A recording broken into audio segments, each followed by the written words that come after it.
You're listening to the We Are Libertarians podcast network. Find all of our shows at wearelibertarians.com.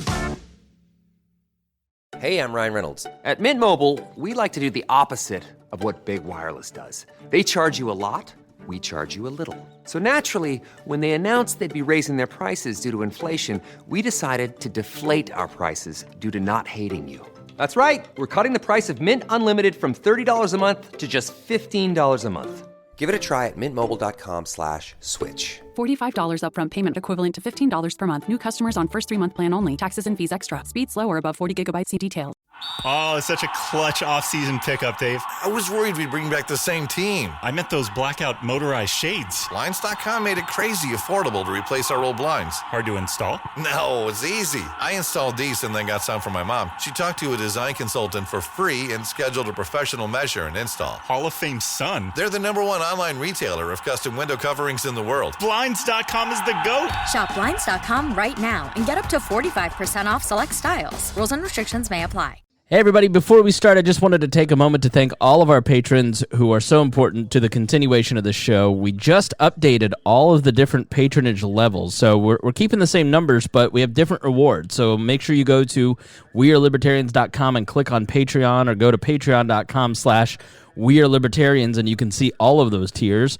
And we want to thank our $100 a month sponsors, and that is Craig DaCosta, Ed Brehob, Jason Doolittle, Jeff Bennett, Christy Avery, and Matthew Durbin. Thank you to them for being such important partners in the growth of We Are Libertarians. We thank you all so much to everybody who gives, and if you want to help us continue to grow, that's wall management in the background. They're wanting to speak to me. So please go subscribe to Patreon so I can keep my job. You're listening to the We Are Libertarians Network. Find more great shows like this at wearelibertarians.com. All right, let's get back to some boring subjects. Understand the risk to our country. Freedom brings people together. You're listening to the We Are Libertarians Network. Learn more at wearelibertarians.com. Welcome to the program. My name is Chris Spangle. Thank you so much for joining us here on We Are Libertarians. It's a very exciting episode. I have two folks on the show that I've never spoken to until 10 minutes ago. One of them is in a foreign country. And we're going to talk environmental issues tonight, something that I don't know a ton about, but we got a great listener question, which I'll read to you in just a moment. And we're going to answer that person's question about how the free market would take care of the environment. So with that said, we'll be right back with that in just a moment. Warning, this show is for adults, produced by semi-adults. So the language is sometimes strong and offensive. I don't know what I said. Welcome to We Are Libertarians, where our goal is to help you sound smarter while talking to your friends. We examine current events from a libertarian perspective while treating modern politics with all of the irreverence it deserves. There has been lie after lie. We toss out the screaming heads, put people before political parties, and give context to the news to make you think. Now, here's our host, a 15-year veteran of politics and media, Chris Spangle. Thank you for joining us here on the program this evening. I am very excited to have the opportunity to talk to Fiona Harrigan and Jakob Puckett tonight. We got a great listener question about the environment and a free market solution to it, and what do we do when everybody starts polluting. And so we're going to talk a little bit about that tonight.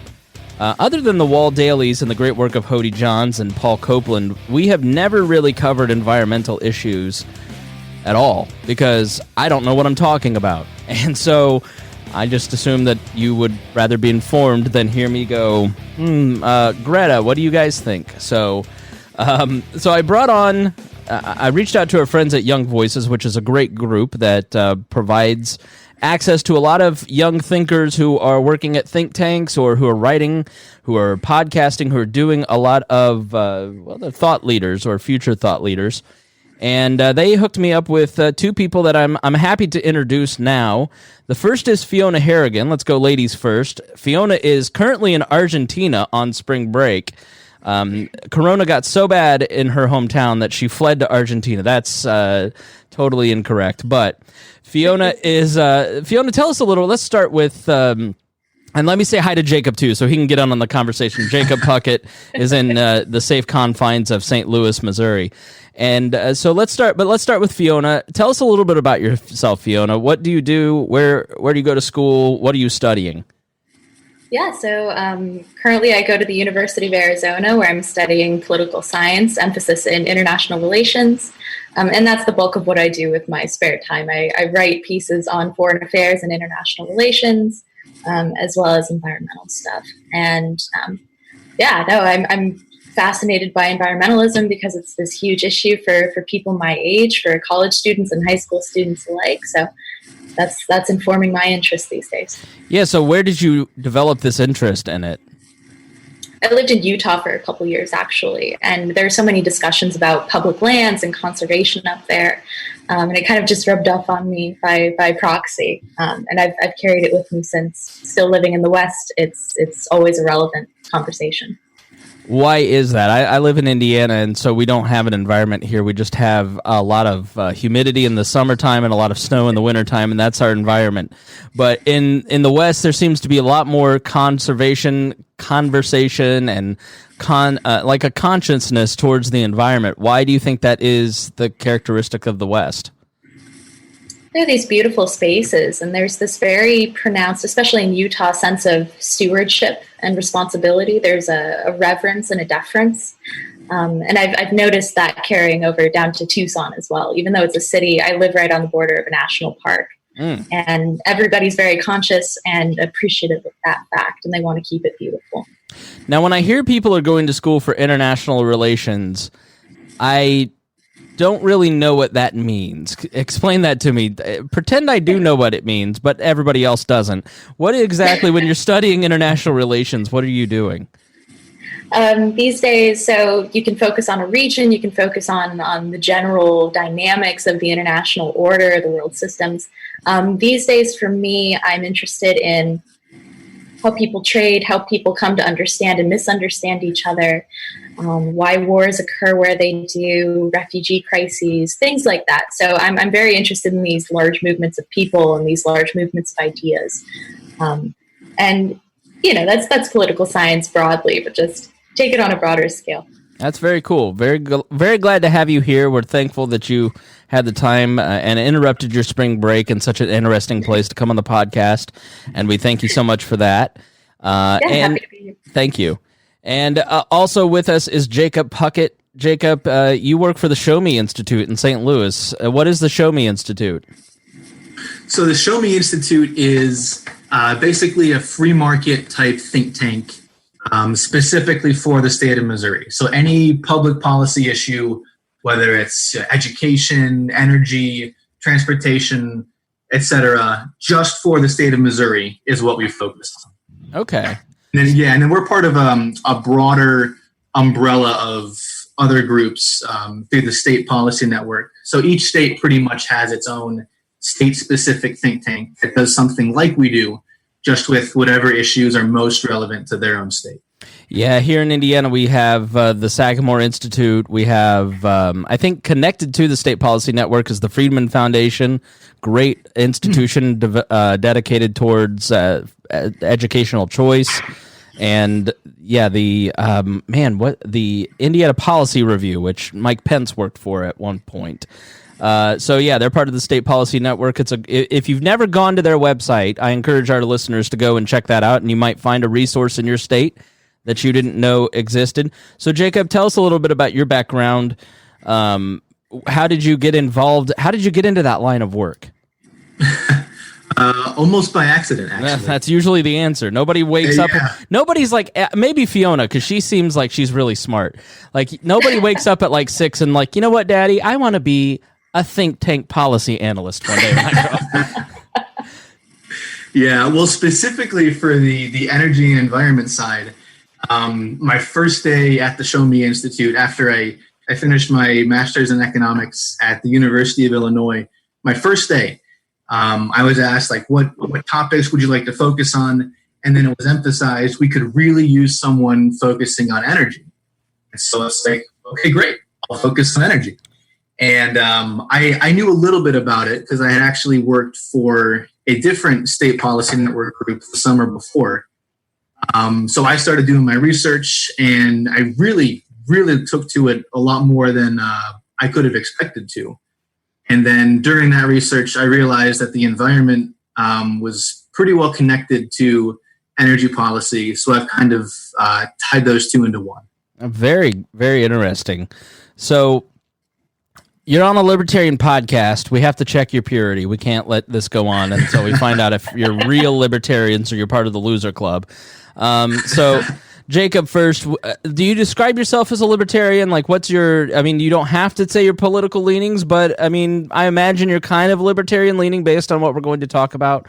Where do you kind of fall on the spectrum? Mm-hmm. I would say I'm a libertarian leaning conservative. Okay.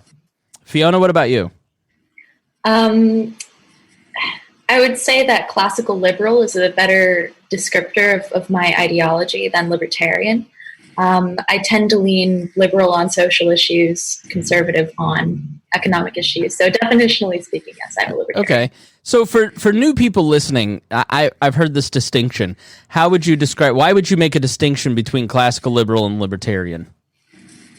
It's interesting, and I think a lot of it has to do with, I don't know, there's a certain association with libertarianism, with republicanism, with Democrats, you know, and for me, it's a way of stepping back from that political noise and from distancing myself from politics as a political science major.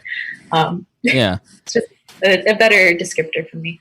I find it interesting that a lot of times policy people that I talk to they just don't want to wade into like the political aspect, where I came more from the politics lane, and as I do this show and talk to more policy people, it really seems there's almost an aversion. I mean, correct me if I'm wrong, because you guys work with people who work at think tanks and work on a lot of policy.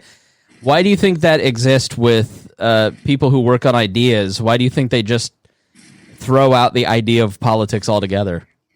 I think you get dismissed underhand if somebody already knows that they don't like the label you subscribe to. That's how I would put the distinction. Jakob?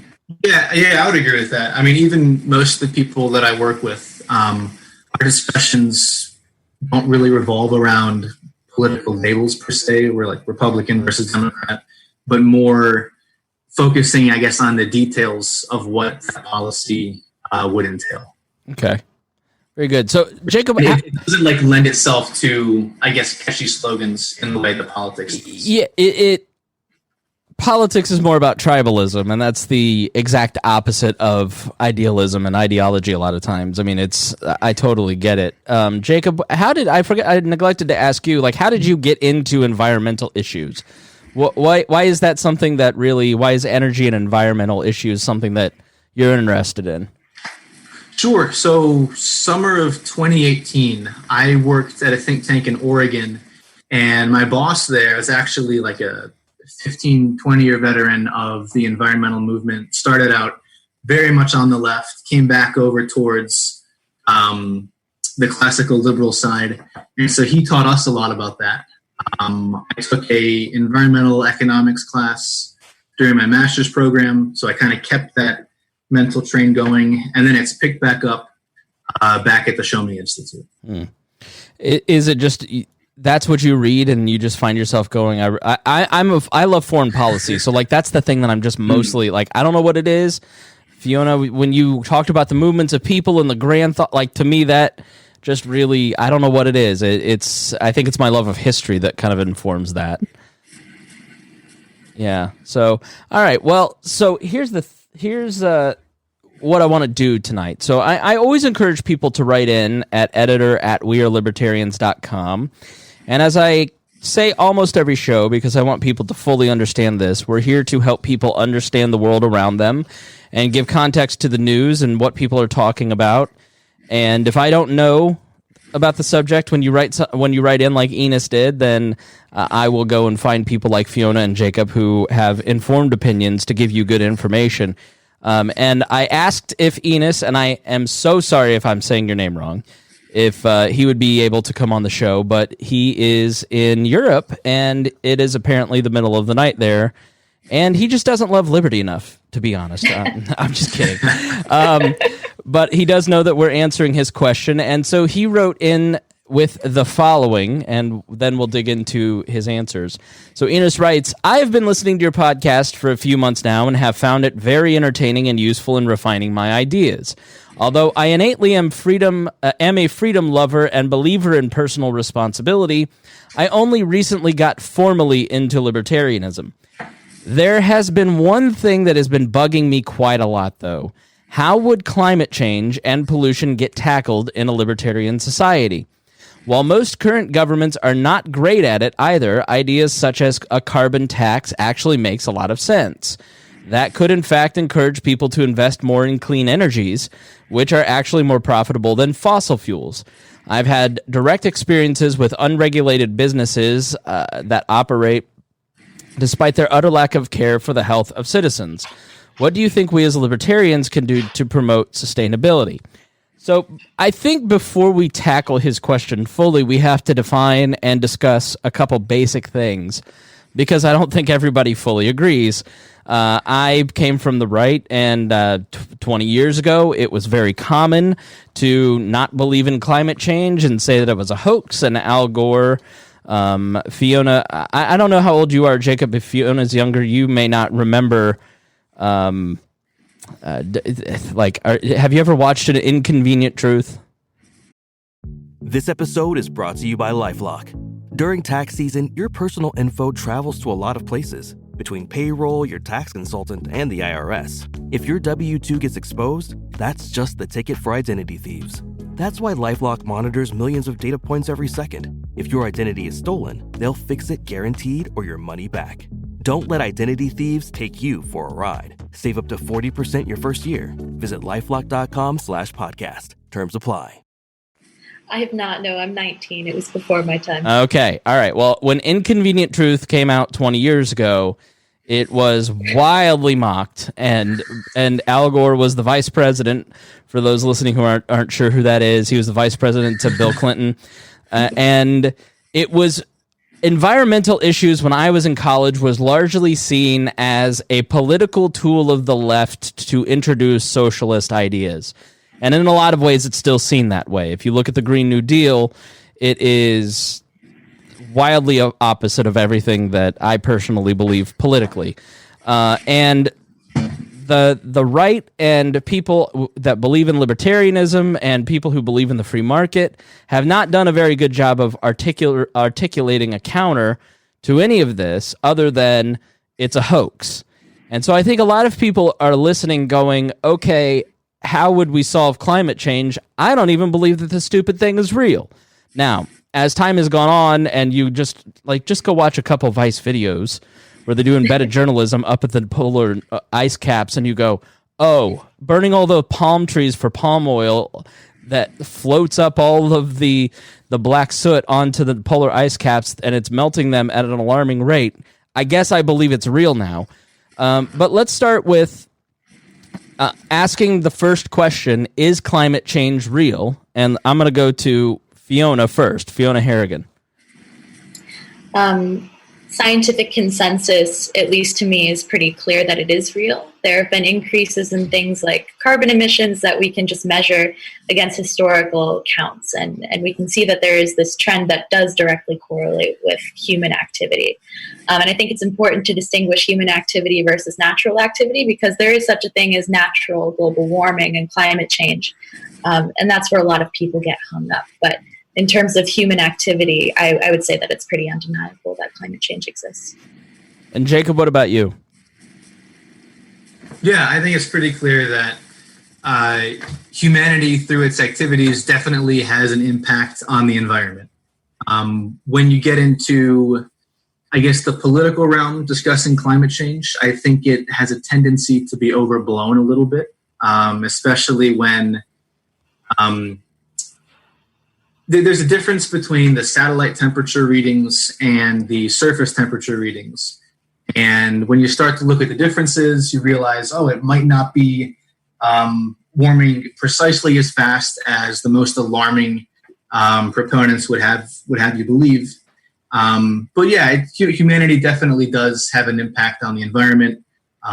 We have contributed to some of the warming. And that is something that we should consider. Okay, so it's sort of like the coronavirus. I'm sitting here going, all right, I've lived through SARS and MERS and avian flu and swine flu and Ebola, and I was going to die every single one of those, and net neutrality was going to pass, and we were all going to die from that. And then AOC is telling me I'm going to die in 10 years. And Fiona, if you watch Inconvenient Truth, we're all doomed and going to die 10 years, and now it's 15 years past when he said we were going to die. So there seems to be a lot of hysteria around this, and everyone's children are going to be burned in a ball of flaming carbon emissions within the next 20 years. And so I think people kind of go, all right, I'm not even going to worry about it. So is the hysteria justified? So as you guys read about this stuff, like what's the level of concern that is appropriate versus the level of concern that really gets clicks for the media? Does that make sense? Am I asking the right question? Mm-hmm. All right, Jacob, go ahead. Yeah. Well, I think that so usually these things operate on like, if we double the amount of carbon dioxide in the atmosphere, how much are we going to warm the planet? And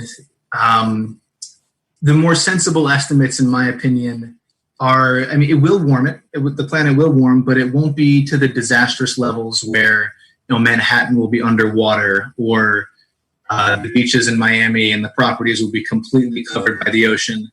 So these things happen on a long-term scale, which definitely does give humanity time to adapt to them. But I don't think it's as extreme as the alarmists claim that it is. Fiona, do you agree with that assessment?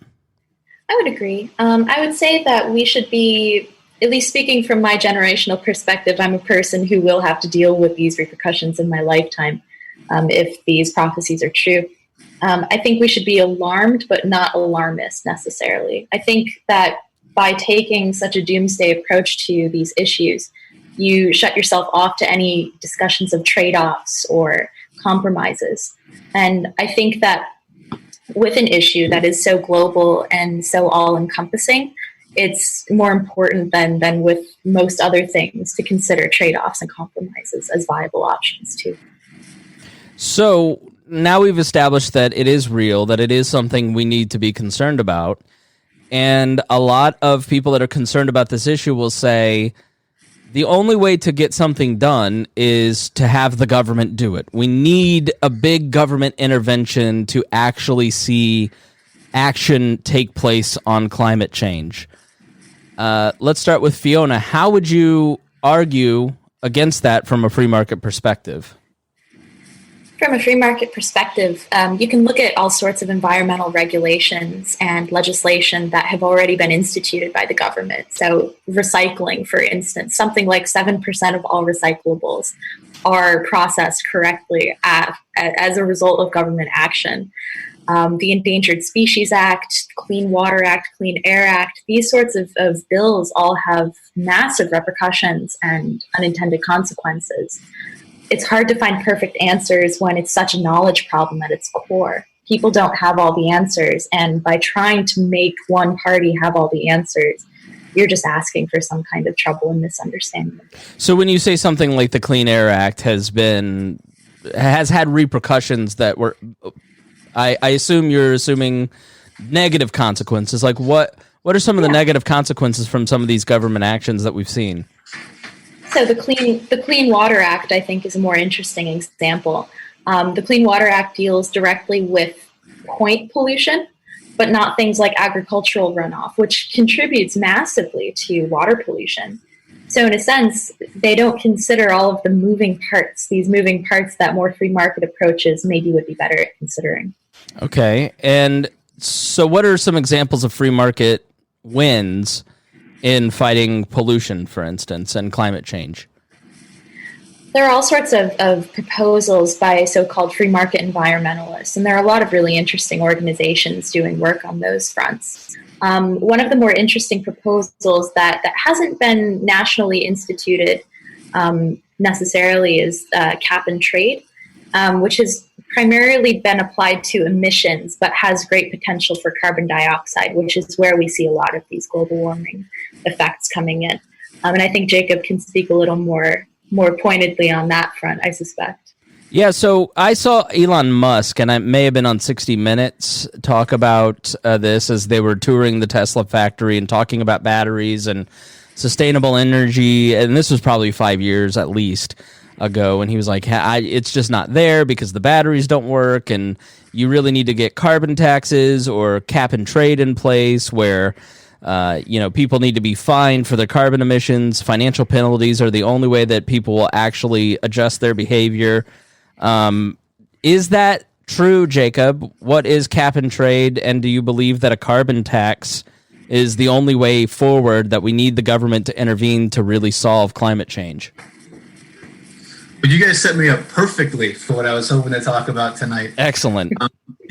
First point, I think Fiona is definitely right. Just like you can have market failure when it comes to environmental issues, you can also have government failure when it comes to environmental issues.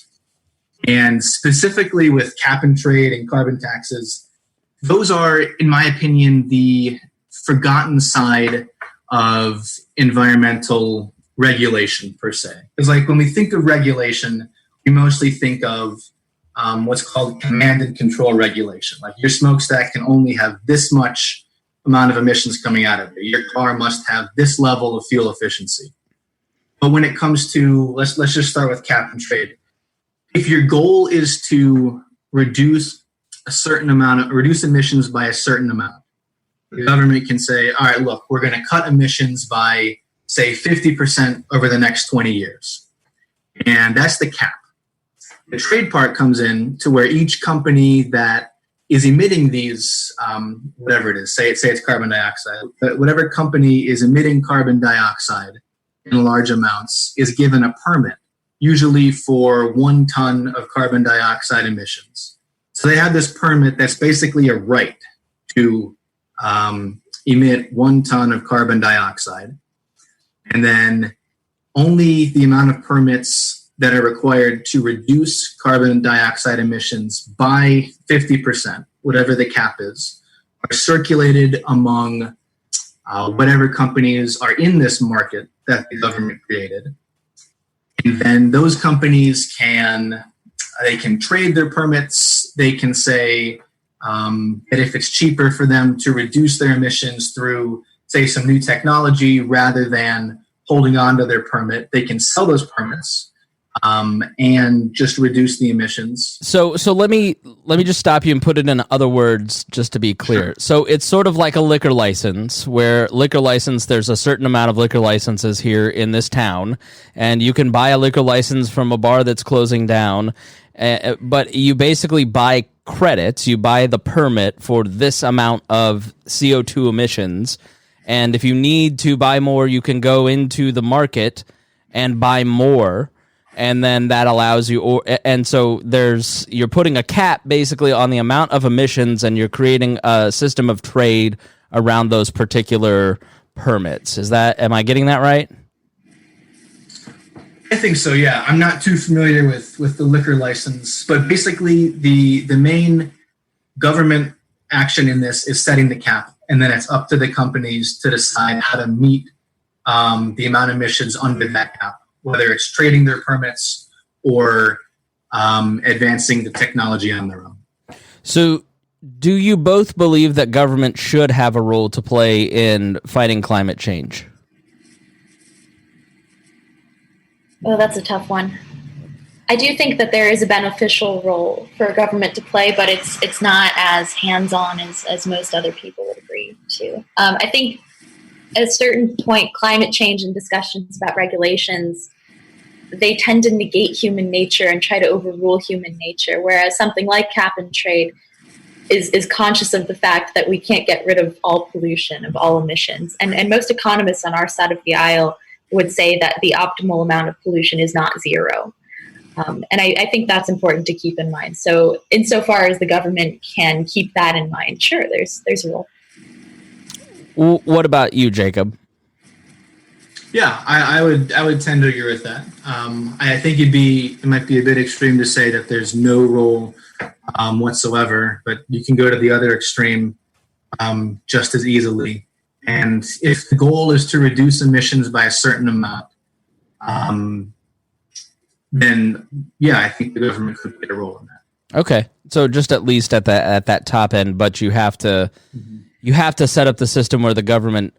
So I think a lot of people might hear that and say, well, but you allow a little bit of government in, and then all of a sudden So how do you keep, Fiona, as you mentioned, and this is to either of you, how do you keep the government regulated in getting involved if it is not a purely, if it is regulated and watched over by the government? How do you check the government and special interests that inevitably try to get control of the government to control the entire playing field? I don't know what the right answer to that is, because with most realms that the government ends up regulating, there is an overstep at a certain point. With environmentalism, I would construe it in international terms. It's this global commons problem in a sense. I think for individuals strictly to be working on something that is so global and all-encompassing in its effects, there are parts that are just impossible to manage on that front, on such a grand scale.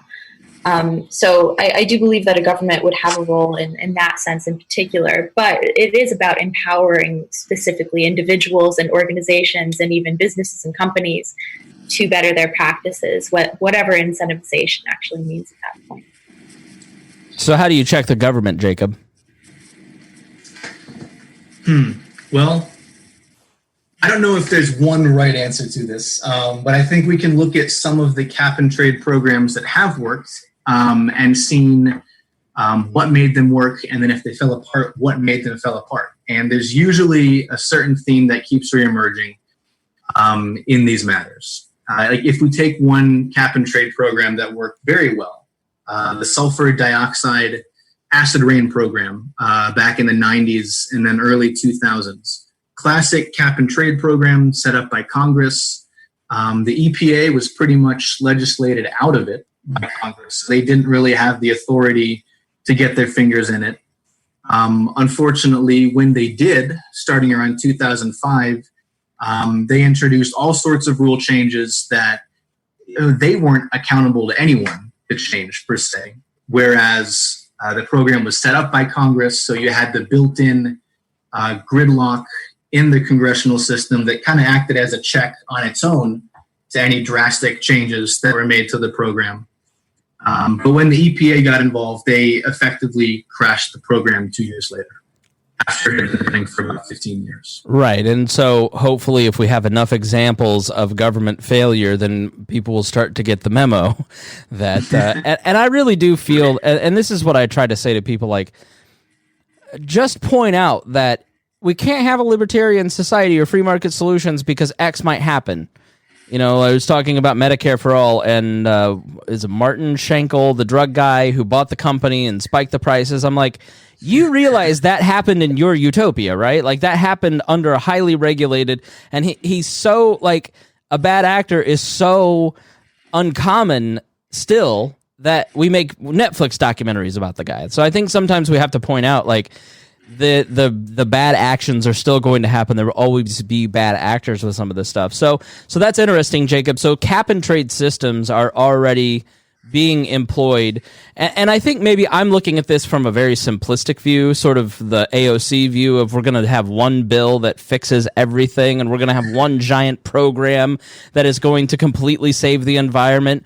But I think in hearing what you two are saying, it's more industries and individuals in those industries talk amongst themselves, set up some parameters within and set some of those, almost like the rules of a guild or the rules of a union or the rules of an industry. I don't know, Underwriters Laboratory, for instance, for electronics is always brought up.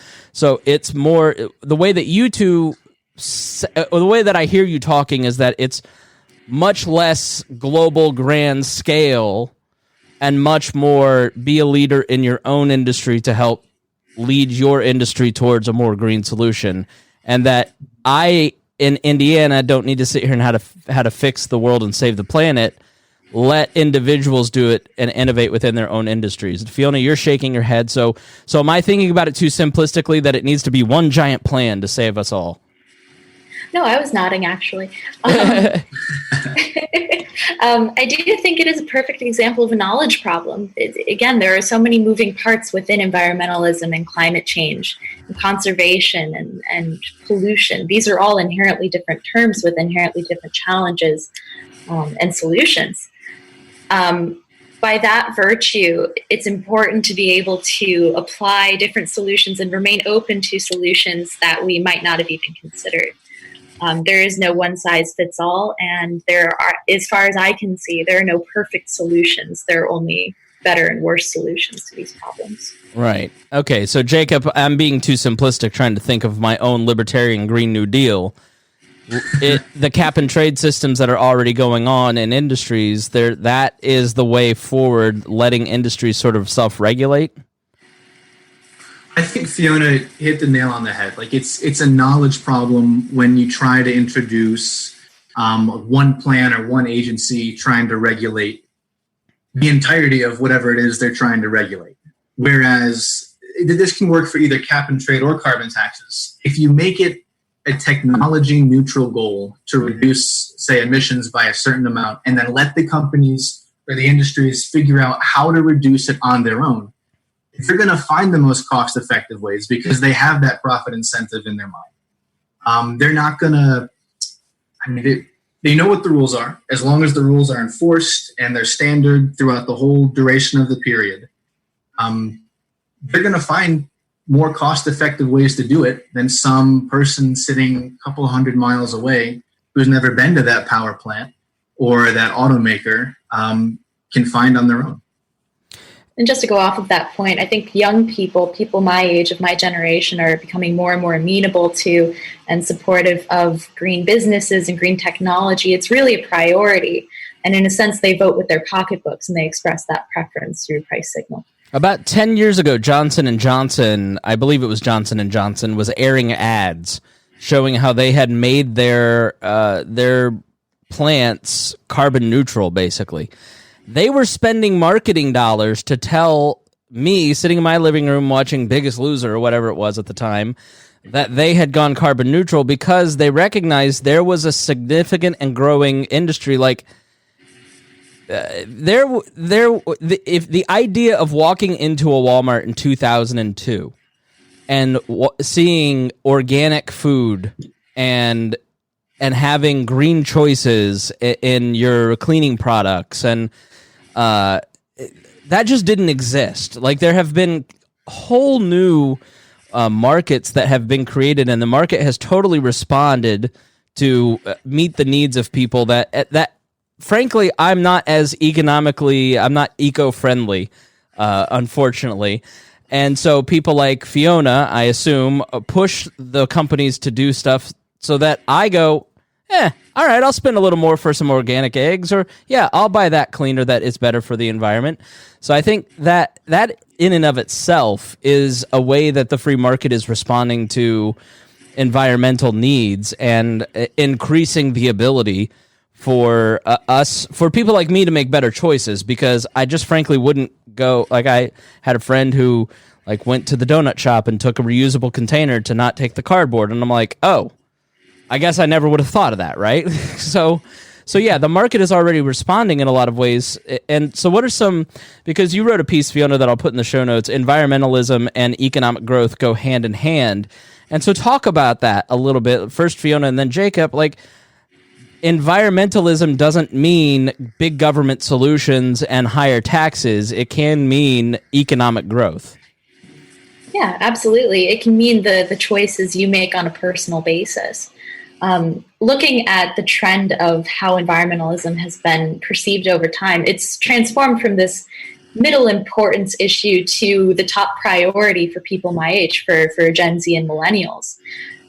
At that point, even if your government isn't taking across the board decisive action in support of environmentalism, you can still make plenty of choices. You can carry a reusable water bottle. You can buy Patagonia clothing. You can bike instead of driving. And I see people in my orbit doing all of those things themselves.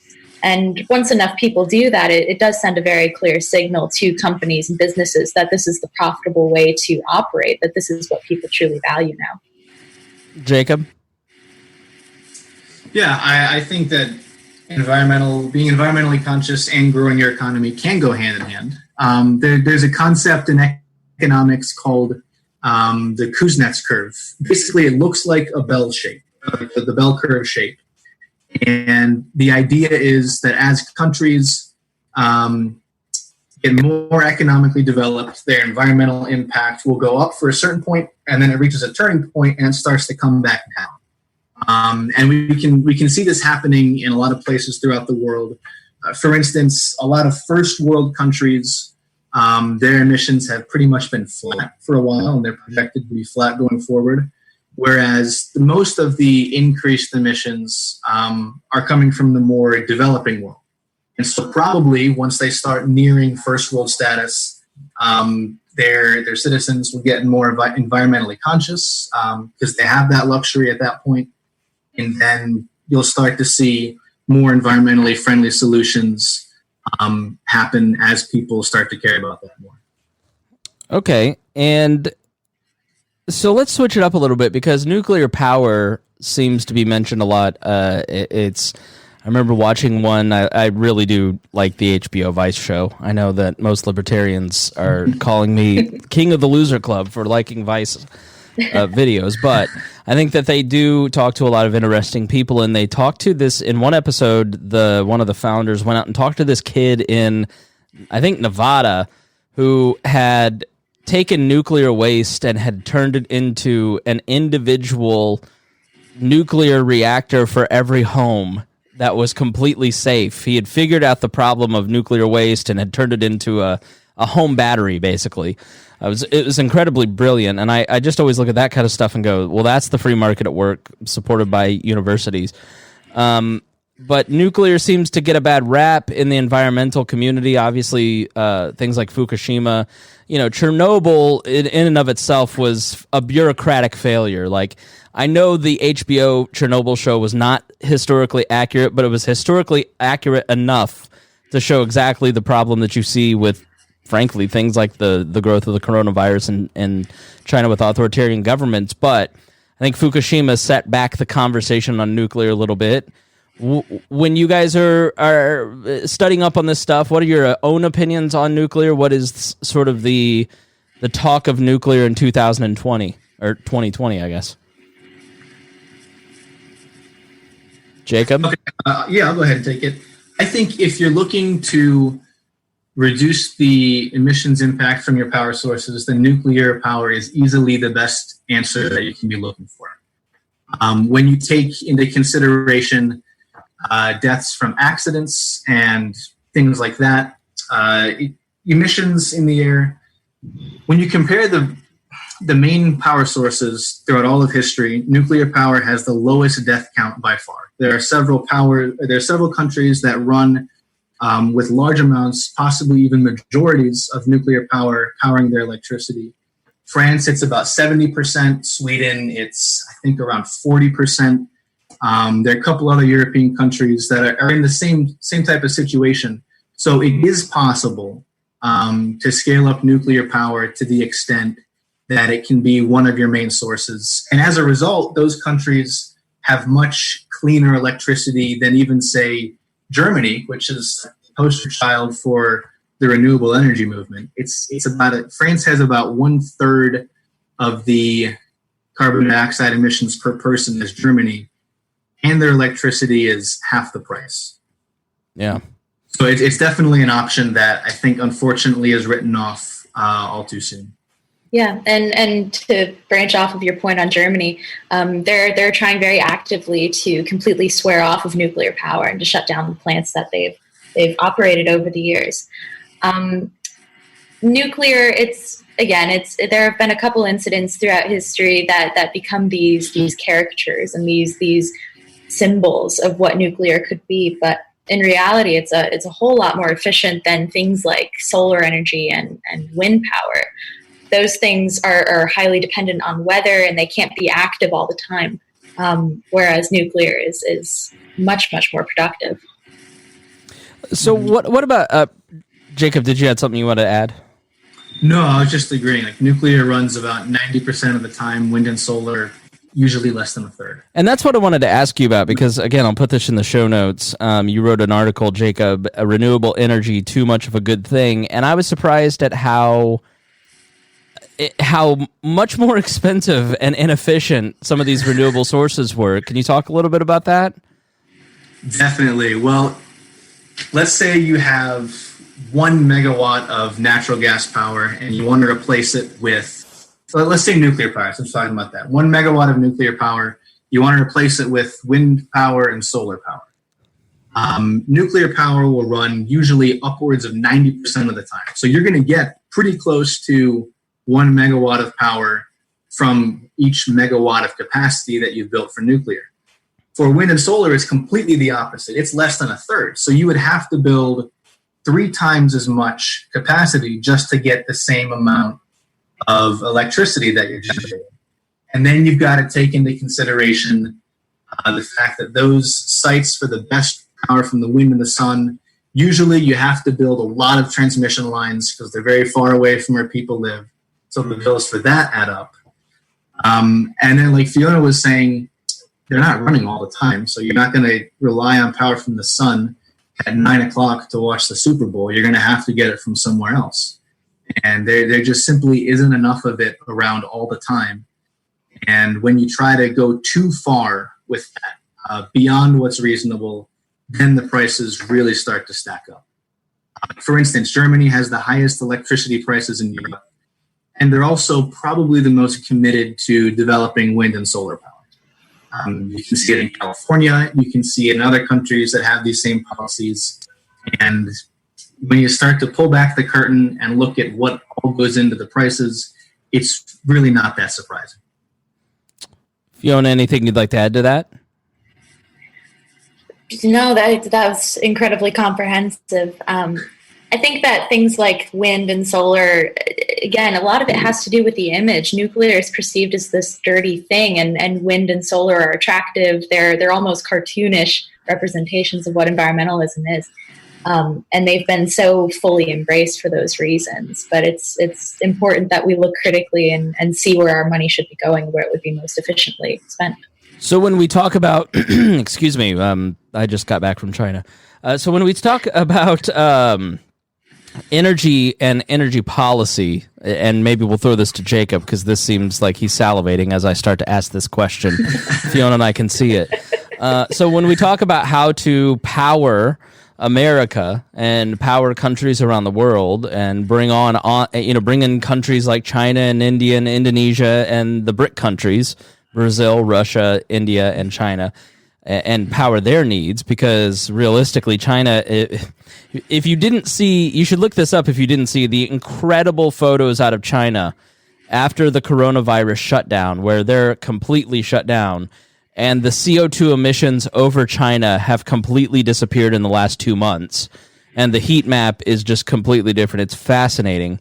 But China is, these BRIC countries are tremendous, I wouldn't say polluters. I guess you could say polluters, but they have a lot of energy needs.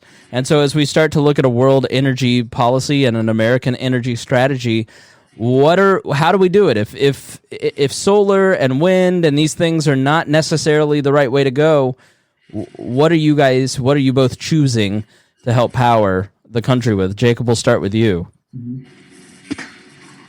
I think the most obvious source that's presented itself in the last 10 years or so has been natural gas. The U.S. has unbelievable amounts of natural gas. Thanks to fracking, we can get at very low prices. So that's now our main source of electricity.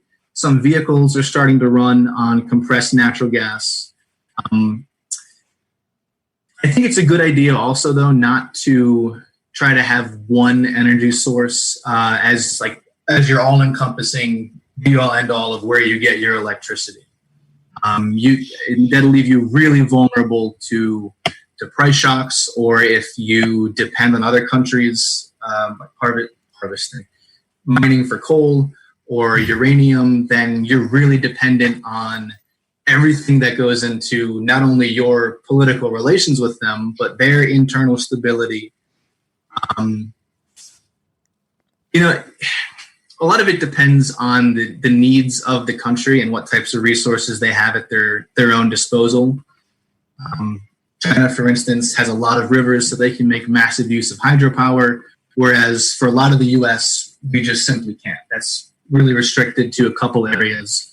So that'll depend by region, by country. And at this point, I think I've forgotten how I started the answer to this question. A comprehensive energy policy for America that supports climate change in a positive way. Mm-hmm. If Fiona has anything to add, feel free to jump in too. I don't want to take over the conversation here. You're good. No worries. Much more knowledgeable than I am on this front. I think really the best thing we can do is to remain open and to suspending our notions of what these energy sources actually represent, looking at them objectively and diversifying wherever we can. Again, energy independence is a really, really good thing to be aiming for, and likely something that we could accomplish if we come to the right solutions. But that's only going to happen if we're willing to be critical about these things. Yeah.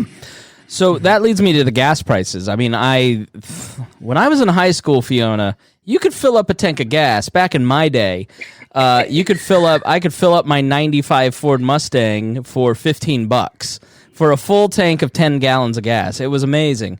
And I never, as I drove through northern Indiana, I saw $2.02. And I never in my life thought that I would ever see $2 gas again. It's below $2 in some places. Not in Indiana, because our governor, the Republican, had the biggest tax hike in Indiana history on gas taxes by 30 cents. But we have amazingly low gas prices as we record this show. Why? How did that happen? Jacob, you can take this one. Okay, one word: fracking. Okay, isn't fracking bad though? Doesn't that, I saw like that? Isn't that like those documentaries and it lights your water on fire? I thought fracking was horrible. Well, there's a lot of misinformation out there surrounding fracking. Just to pick one example, the part, and I think the movie is Gasland, where the guy turns on his faucet and can light his water on fire. So there was a study done specifically on his house, and the methane that was in his water system was natural. So even if fracking was never invented, that still would have happened to his water supply. Of course. These documentaries, you can't trust any of them. You only listen to podcasts. That's all you can do. It's a political hammer that's then swung around, and you try to hit everyone and everything with it. But there have been a lot of studies done about the environmental impact of fracking. No systematic evidence has been found that it contaminates groundwater supplies. It's significantly reduced the emissions from power plants or heating systems that converted from coal to natural gas. The only real concern I can think of with it right now that I'm still not sure about is whether or not it can cause minor earthquakes. I still have to research more about that, but otherwise, fracking has doubled America's oil production since 2005. Natural gas has gone up by 70% in production. We've gone from being very reliant on other countries for oil imports to now being an oil exporter. We're the largest producer combined of oil and natural gas in the world. And without fracking, none of that would have been possible. And maybe I should have started with, what is fracking? What are they? What is frack? Oh yeah, it's a shorthand for hydraulic fracturing. So imagine taking a drill bit and going down, turning it 90 degrees, going the other way. Okay. Horizontal drilling, basically. And then you crack open the plates of the earth a little bit. You shoot these small, tiny particles, I think, of sand into there. And that will allow the oil and the natural gas that's been compressed in those rocks to then be collected into whatever pipe that you drilled. Fascinating. Okay. All right. I have no idea how they did it. But listen, that's as Fiona said, it's a knowledge problem. All I can do is ask questions of smart people. All I can do is figure out how to get people to listen to this stupid thing. That's the good thing I'm good at, and thankfully you guys are good at reading. So Fiona, I want to ask, because I want to go back to personal habits, and you may be the best person to start with. It just does, like, I think because we have that idea that it needs to be this Green New Deal and this big thing, that my recycling or my choosing certain products that are more green friendly, that is like a tiny little drop in the bucket and it does nothing. Like, is that the case? Like, how much do our personal habits on an individual basis actually add up to total change? It can certainly be kind of defeating to look at the small steps that you make and know that halfway around the world there are still these massive producers and emitters of carbon being fully active, and that they don't have to amend their ways, in a sense. For me personally, something as simple as taking public transportation or only getting secondhand clothing, it's a very minute thing. It's this tiny, small scale effort. But at the same time, once you see other people around you doing those things, you feel like there's this broader movement, that there is this broader support for the issues that you truly are passionate about. I think there's a lot of value in that, even if it's not this grand across the board effect. I think there's a lot of value in the social movement and the power that could eventually have. It's almost like somebody should write a book about the totality of human action and what that adds up to. That'd be really smart. Somebody write that down. Fiona, you mentioned clothing and secondhand clothing. What's that about? What if I go to Kohl's and buy some clothing, what am I doing wrong to the earth? Yeah, clothing waste is massive. It's this huge source of landfill waste, and it's really staggering how many articles of clothing just get discarded. So there are a lot of websites that have capitalized on this, fittingly enough, and they buy back clothing from people and sell it for pretty low prices. So ultimately, whatever's in circulation remains in circulation, and things just don't get added to landfills. I would put my clothing at about 75% secondhand now. Excellent. Okay, so what are some other things that people can do that they may not have thought of, that, as you're into this topic, like, inform somebody like me, like, hey, try a couple of these things? Yeah. One of the trendy examples right now is to limit your meat consumption. And a lot of restaurants have capitalized on this by introducing Impossible burgers and veggie burgers generally. That helps cut down on a lot of agricultural emissions. And those they're a major source of carbon dioxide right now. So it's a really helpful way of going about things. And all the classic examples, don't use plastic water bottles. Try and limit your usage of cars. Turn off the lights when you leave the room. I think that a lot of these classic things have become classic for a reason, and we'd be wise to keep them up. Anybody that knows me, that sees me with one of these Nalgene blue bottles, and I've had these for about a decade, and there's videos of me on C-SPAN at Libertarian Party conventions with my trusty blue bottles, and it's become a joke at church. When I walked in last night, they were like, there he is, he's double-fisted in the 32-ounce Nalgene. But, I did it because I was buying, every day a gallon of water, because I drink a gallon of water a day. And I switched to Brita filters and Nalgene. And you know what? Not only is it good for the earth, I've probably saved a tremendous amount of water bottles. I've saved myself a ton of money, too. So I think that a lot of times we think, oh, green is going to be more expensive. It is not. So, Jacob, kind of in that same vein, Sam on YouTube asked, if individuals take charge of producing energy for personal needs, aka powering their home, charging their car through wind and solar, how viable do less efficient sources become on a national scale? So if we're not, as a city, going to be able to pull it off, how efficient can we do it if we start taking our own individual action and powering our homes on our own? It's great to know that people are watching this live. Yes, someone just said she was doing well till she attacked meat. So, Fiona, we're going to have to come up with some less tasty examples of green movements. Jacob, powering your own home. So there are a couple ways that people have started to take this into their own hands. One is putting solar panels on top of their roof and rooftop solar. And then another one is called community solar, which basically is your neighborhood puts up an array of solar panels, and then that electricity just goes to your neighborhood or whatever community that you're in. It's become pretty popular, I think, in large part due to a lot of the state tax credits that are available for people to put these on their roofs. I mean, ultimately, they're going to run into the same problem of you can only use that electricity at certain times of the day, and storing it's very expensive. It also will depend your success in doing this on what state you live, because different states have very different policies, not only regarding this matter specifically, but just regarding the way their electricity market is run, whether it's still a monopoly structure or there's more competition. And one of the losers in this is utilities, because then a lot of times they're forced to buy back that power, the excess power that's being produced at a house that's not going to use all of it necessarily in the middle of the day. And they're starting to lose money on that. So you're probably going to see a lobbying fight between utility companies and rooftop solar interest groups as to the way these laws are going to be structured. Great.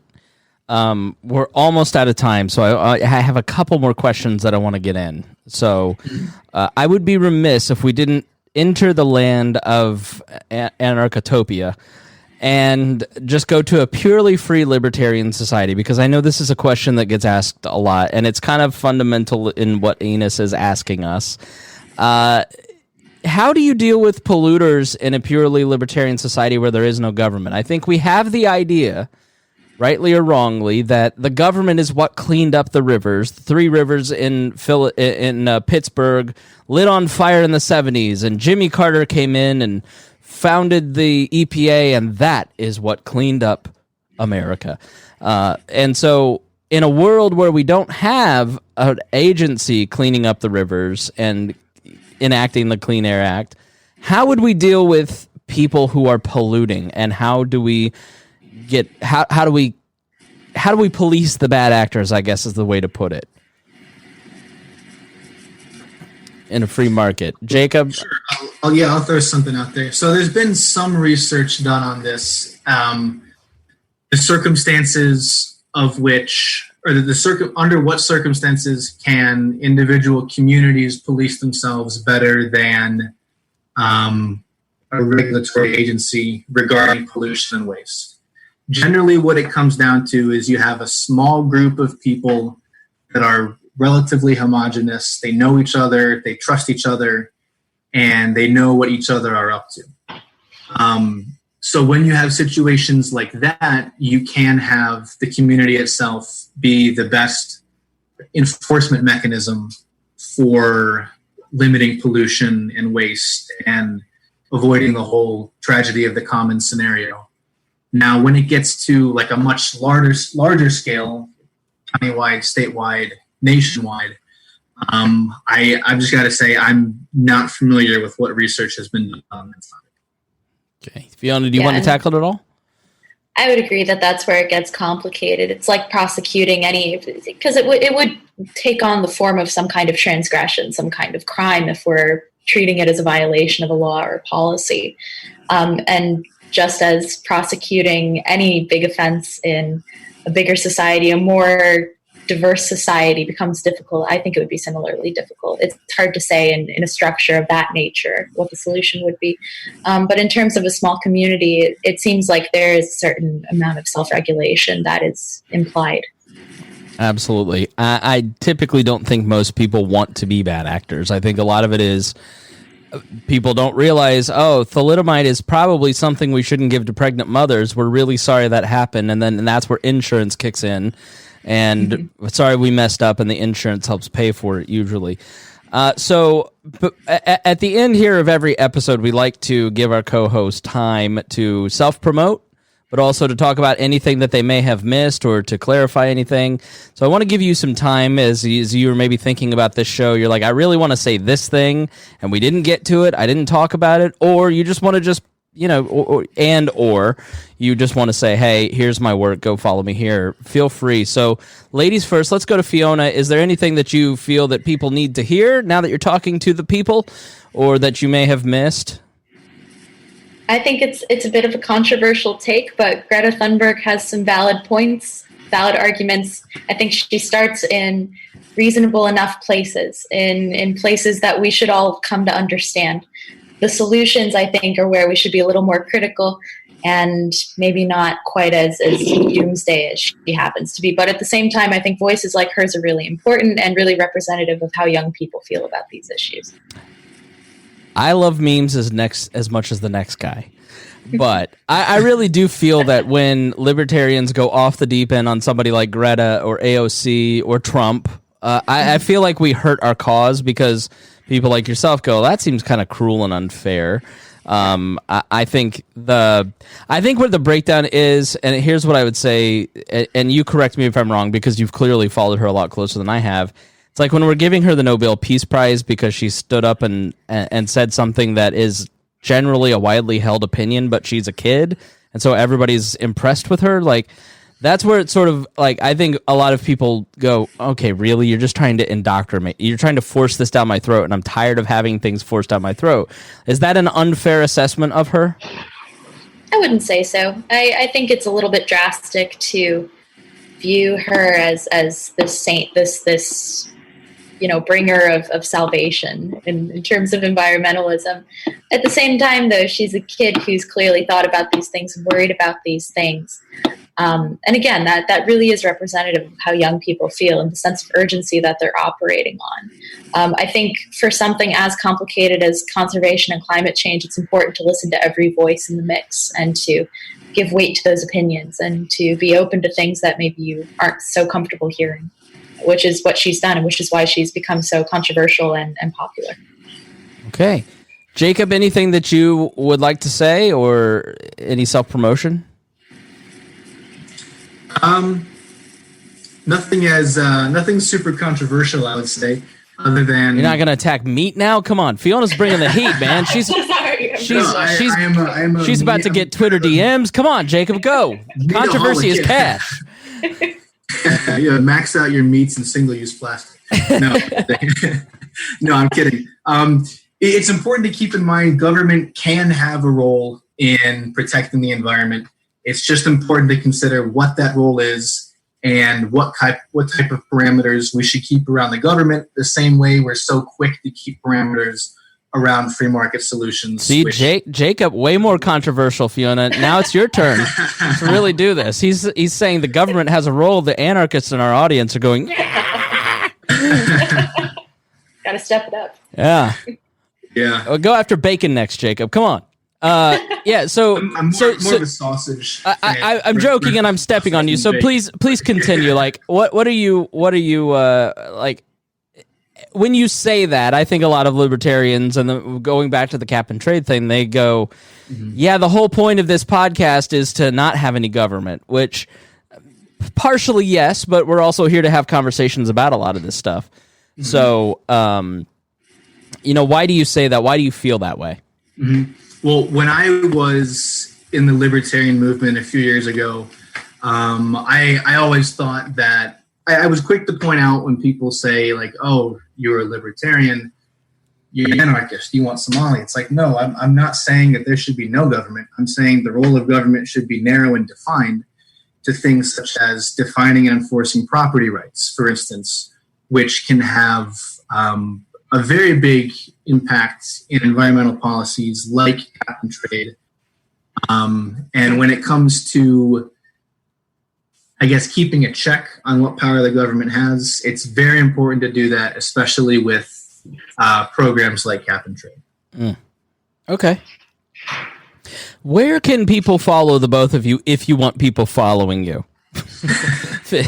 Listen, treat our guests with respect. If you enjoy this program, please thank them for coming on. The We Are Libertarians audience is polite and respectful, and maintain that. And Fiona especially will tell me if that's not the case, and I will personally DM you and yell at you.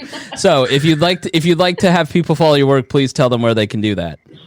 Well, if you're justified in criticizing my meat proclamation, that's fine. It's okay. We're just teasing.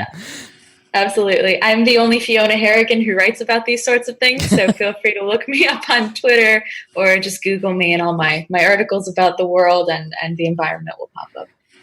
Jacob, did you say pork sausage over bacon? Yes. All right, Jacob, you don't get to self-promote. No, go ahead. Where can people follow your work? Yeah, so I've got some articles up through the place that I work, the Show Me Institute. It's showmeinstitute.org. And then I've got some articles up on Real Clear Energy. I think I'm the only Jacob who spells his name with a K that writes for that site. So if you might even be able just to get away with searching my first name on it. I like to think that I'm on a first name basis with the world, with the likes of LeBron and Tiger. But I'll keep working at it. All right, and I'll put your Twitter and your bios in the show notes so you can go and click that link and just follow them directly. Thank you both for joining me. I really appreciate the conversation. I hope that if you have anything like this that you'd like to discuss in the future, please feel free to reach out. People have enjoyed this based on the comments, and really appreciate both of your time. Thank you very much. All right, thanks so much for listening to We Are Libertarians, and we will talk to you soon. You're listening to the We Are Libertarians Network, and you can find more great shows like this at wearelibertarians.com. Shows like We Are Libertarians with Chris Spangle, The Brian Nichols Show, The Boss Hog of Liberty, Now Hear This with Chris Spangle, Gingerarchy with Tricia Stewart-Mann, and our training podcast, Upward, Libertarian Activism. All of these shows are supported by our patrons. If you'd like to become a Patreon member, visit wearelibertarians.com. Thank you so much for listening to this show.